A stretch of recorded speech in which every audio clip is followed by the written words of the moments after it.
Une amitié empoisonnée. Une femme invite son ami pour manger un délicieux dîner et une excellente pomme pour le dessert. Elle a coupé la pomme en deux. Elle a donné la moitié à son ami et elle a gardé l'autre pour elle.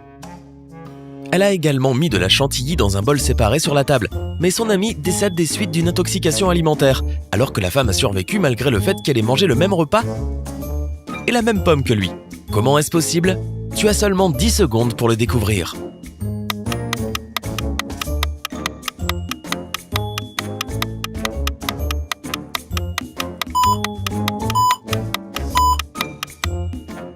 Réponse, le poison se trouvait dans la chantilly. Qui est l'intrus ? Tu te trouves dans une galerie de photos. Tu regardes le mur et tu réalises qu'une des images n'est pas à sa place. Tu vois une pomme, un lama, une balle et un ballon. Peux-tu dire qui est l'intrus ?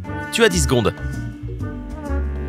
Voici un indice. Les noms des objets sur les photos peuvent t'aider à le deviner.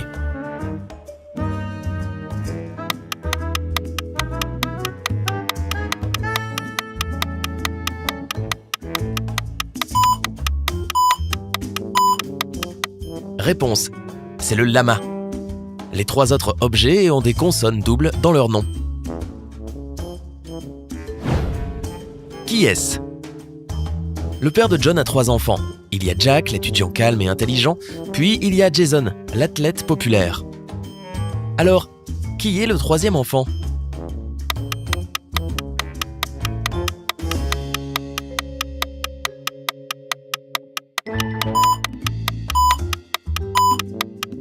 Réponse, c'est John. Son père a 3 fils. Jack, Jason et lui-même, John. L'agent du FBI. Tu es un agent du FBI et tu te diriges dans la salle d'épreuve pour récupérer un fichier important. En arrivant, tu vois que l'agent en charge de protéger l'épreuve a été assassiné. Tu regardes sur l'étagère contenant les dossiers d'épreuve et tu réalises que l'un d'entre eux a disparu. La première question à laquelle tu dois répondre est: quelle est la lettre manquante ? Tu as seulement 10 secondes pour le faire.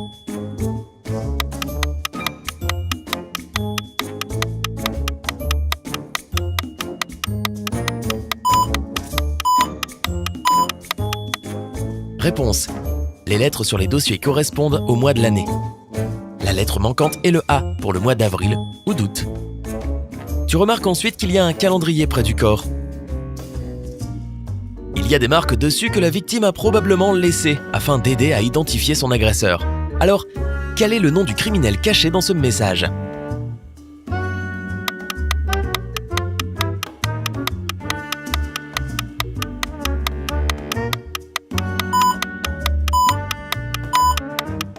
Réponse.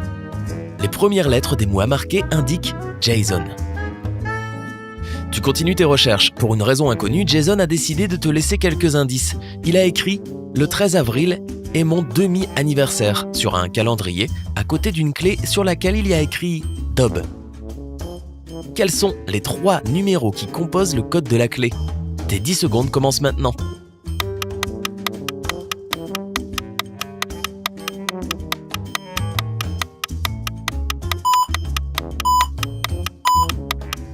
Réponse.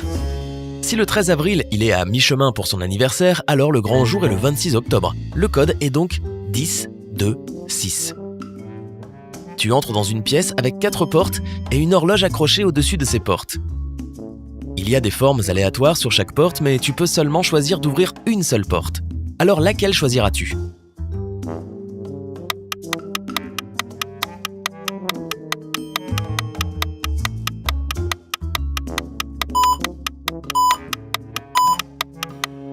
Réponse.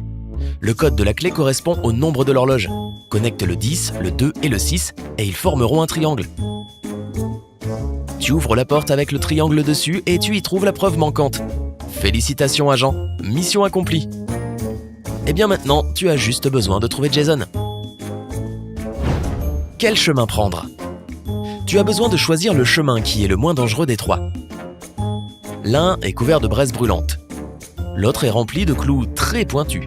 Et le 3e chemin est tellement gelé que tu auras l'impression d'avoir l'Antarctique sous tes pieds. Tu as seulement 10 secondes pour décider celui que tu choisiras. A, B ou C ?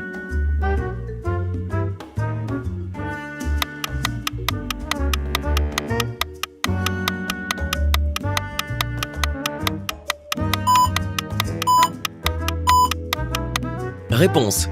Tu devrais choisir C. Cette glace finira bien par fondre, d'autant plus en étant aussi proche de ces braises chaudes. Meurtre dans les bois. Dimanche, Jack est allé se promener avec son ami Bob, juste après avoir déjeuné avec son frère Dylan. Le samedi suivant, la police a retrouvé Jack mort dans les bois. Dylan a dit qu'il avait travaillé toute la semaine. Bob a été retrouvé près de la route. Il a dit qu'il s'était perdu dans les bois peu après qu'il soit arrivé et qu'il venait tout juste de retrouver son chemin. Regarde l'image et découvre qui est le menteur.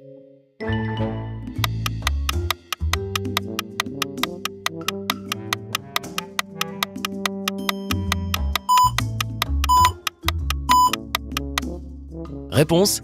Bob est le menteur. Comment peut-il être aussi bien rasé après avoir été perdu dans les bois pendant une semaine ? Peut-être qu'il a emmené son rasoir, sa mousse à raser et un miroir avec lui.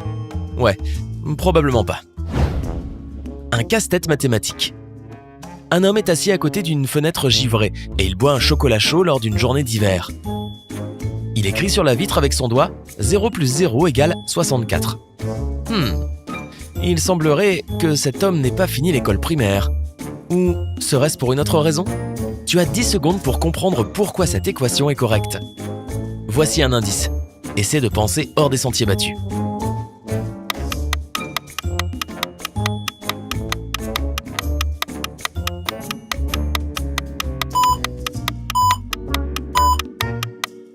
Réponse. 0 degrés Celsius correspond à 32 degrés Fahrenheit. Alors 32 plus 32 égale 64. Ah, il doit être européen. Le prénom caché. Monsieur Oliver Jennings, un homme d'affaires qui vit dans un magnifique manoir à Baker Street, a été assassiné. Il y a 3 suspects. Gene Harrods, l'associé de Monsieur Jennings. Jack Jennings, le fils de la victime et l'héritier de la propriété. Kelly Jennings, la femme de la victime. Le détective qui enquête sur le crime arrive dans le manoir et trouve une note sur la scène du crime. Il y est écrit 1er janvier, 4 novembre, 2 mars, 4 juin. En un seul coup d'œil, il a immédiatement compris lequel des suspects était le meurtrier. Peux-tu le deviner aussi ? Voici tes 10 secondes.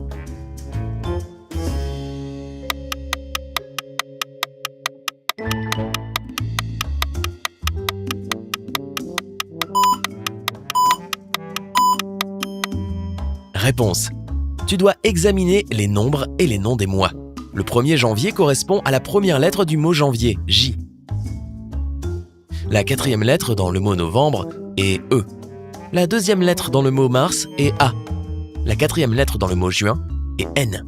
Le prénom est Gene. L'associé de la victime est le meurtrier. Gene. Une scène de crime glacial. Tu te promènes lors d'une froide journée d'hiver quand tu tombes sur un tas de traces de pas dans la neige, une souche d'arbre, un gros rocher et une grotte un peu plus loin. Il semblerait que quelque chose de terrible se soit déroulé ici, alors tu décides d'enquêter. Peux-tu dire ce qu'il s'est passé en examinant le lieu du crime ?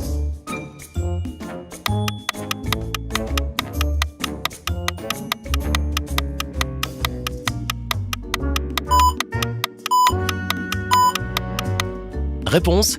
Regarde attentivement les empreintes. 2 personnes se sont rencontrées ici. L'une d'entre elles a poussé l'autre sous la souche de l'arbre et s'est cogné la tête sur le rocher. L'agresseur a alors transporté le corps dans la cave et s'est enfui. Waouh, pas top comme quartier. Le mari suspicieux. Chris et Kelly étaient mariés depuis 2 ans quand Chris a commencé à ressentir un doute lancinant. Il avait l'impression que sa femme lui était infidèle. Il a alors décidé d'embaucher un détecteur privé.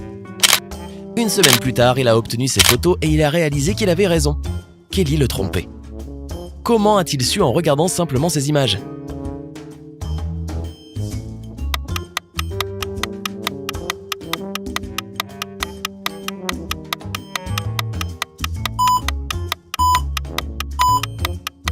Réponse.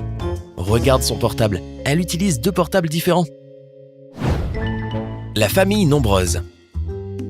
Monsieur et Madame Miller ont 6 filles, et elles ont chacune un frère. Combien y a-t-il de personnes dans la famille Miller ?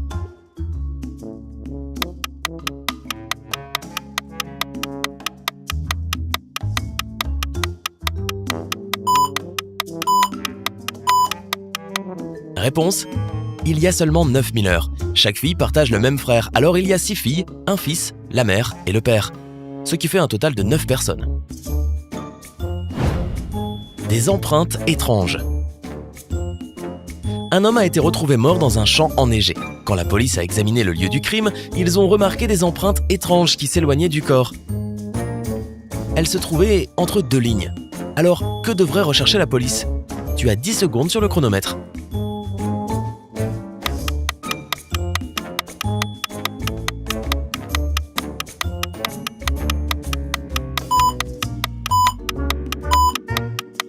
Réponse: ces étranges lignes parallèles t'indiquent que le meurtrier est une personne dans un fauteuil roulant. Des lunettes rusées. John était en train de passer une soirée tranquille à la maison. Il lit un livre dans son fauteuil. Soudainement, la statue très chère de sa femme est tombée et s'est cassée dans leur chambre. Il a couru dans la chambre à temps pour voir un étranger sauter par la fenêtre et s'enfuir. John a essayé de le poursuivre, mais ses lunettes se sont embuées à cause du froid. Il n'a donc pas pu identifier l'intrus. Quand la police est arrivée, ils ont écouté son histoire et ils ont immédiatement compris qu'il mentait. Il ne voulait tout simplement pas admettre que c'était lui qui avait cassé la statue. Comment ont-ils su?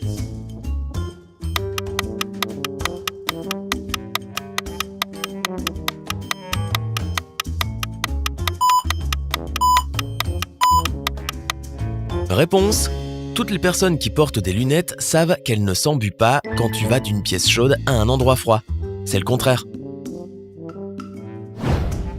Le voleur de jouets. L'une de ces personnes a volé quelque chose dans un magasin de jouets. Peux-tu deviner qui est le voleur? Moi, j'ai déjà volé, mais juste un bonbon. Allez, tu as 10 secondes pour trouver le voleur.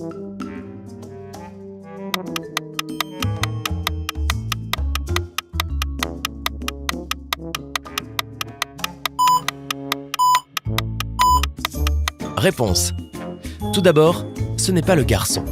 Il est juste en train de supplier sa mère de lui acheter cette voiture en jouets. Le magasin de jouets ne vend pas d'ours en peluche tel que celui qui se trouve dans le sac de la mère, alors ce n'est pas elle la voleuse.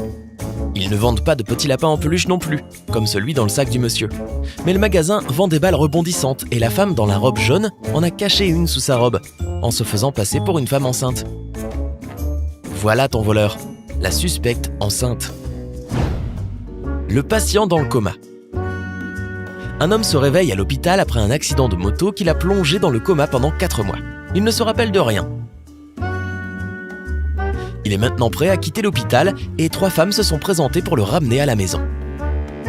Elles affirment toutes être sa femme, mais il ne sait absolument pas laquelle dit la vérité. Peux-tu l'aider?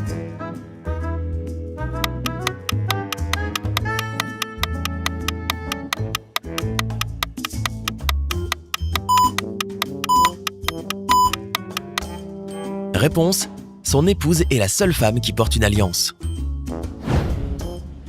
La fausse photo. Tu vas dans un nouveau musée qui réalise une exposition sur des photos historiques. Tu vois une photo avec la Statue de la Liberté qui a supposément été prise le jour de son achèvement en 1886. Mais tu sais que cette photo est fausse. Pourquoi? Tu as 10 secondes pour le découvrir.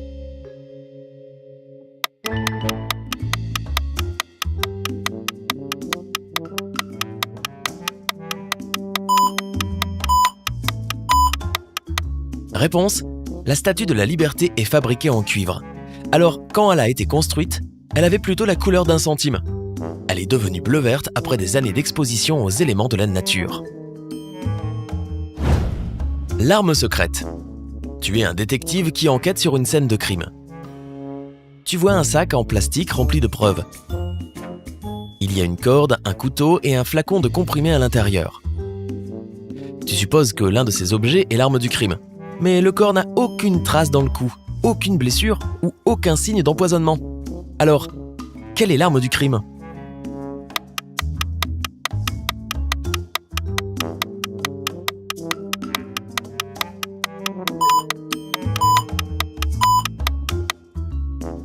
Réponse: c'est le sac en plastique.